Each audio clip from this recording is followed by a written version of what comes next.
L'épisode du jour, c'est les bons gestes à adopter en VTTAE.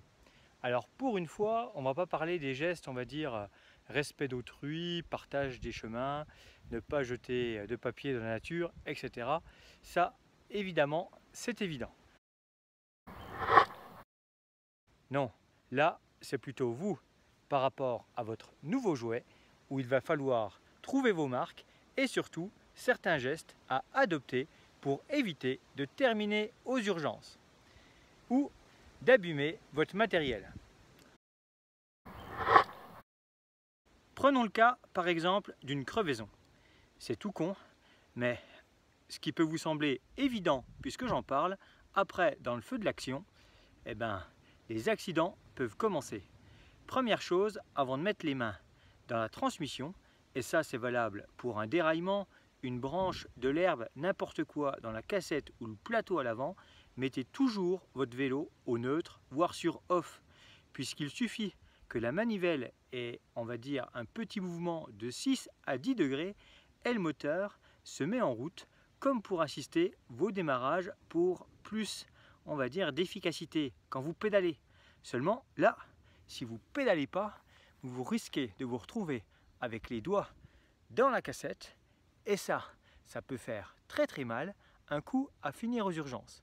Donc systématiquement, si vous devez opérer au niveau du pédalier ou de la cassette, coupez le vélo de jour comme de nuit. Ça, c'est vraiment un geste primordial pour pouvoir sauvegarder vos mines. Ensuite, en cas de crevaison, cherchez plutôt un arbre, une barrière, n'importe quoi si vous êtes tout seul, ou demandez à un pote de tenir le vélo le temps que vous démontiez la roue arrière. Surtout, n'allez pas retourner le vélo, déjà c'est jamais bien bon pour tout ce qui est hydraulique, mais surtout par rapport au compteur ou autre commodo et manette qu'il peut y avoir sur le cintre, il n'y a pas mieux pour abîmer la monture et faire des dégâts. Si vraiment vous n'avez pas le choix et que vous devez retourner le vélo, la bonne solution est de mettre un gant sur votre compteur pour pouvoir protéger l'écran. Toujours par rapport à ces histoires de démontage, si vous avez une transmission SRAM, vous avez une position spécifique pour bloquer la chape et permettre un démontage aisé de la roue arrière. N'oubliez pas de l'actionner. Si vous roulez en Shimano, vous avez certainement l'option Shadow Plus et là deux positions, on pour rouler et off pour démonter la roue. Qui dit souvent crevaison, dit descente et vitesse. Donc en bas de la descente, si vous venez de crever, méfiez-vous, les disques sont certainement chauds. Donc n'allez pas mettre vos doigts dessus, brûlure assurée. En cas de crevaison, vos doigts peuvent être mis à rude contribution. Effectivement, si c'est une crevaison par épine, au moment où il va falloir contrôler l'intérieur du pneu, là, jusqu'à ce que vous trouviez la pointe, il va falloir y aller à tâtons, jusqu'à ce que ça pique. Force et courage sont nécessaires.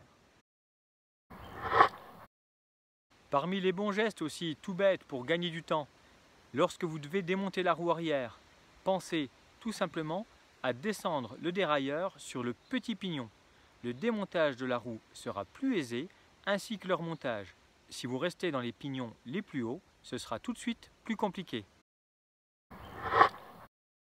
Dans tous les cas, si vous devez poser votre vélo, posez-le toujours du côté opposé à la transmission. Ainsi, votre dérailleur arrière ne sera pas en contact avec le sol. C'est mieux. Pas mal de ces conseils sont valables également pour porter son vélo, mais ça, on va carrément vous faire un sujet sur quand et comment porter son VAE. Et également dans la série les bons gestes à faire avant d'aller rouler, avec un petit mémo sur le minimum requis syndical au niveau entretien à faire sur votre machine avant une sortie. Donc au final, rien d'exceptionnel, juste du bon sens et surtout un pilote intact, pas de coupure, pas de passage aux urgences pour finalement juste un manque de réflexion et de jugeote à l'instant T.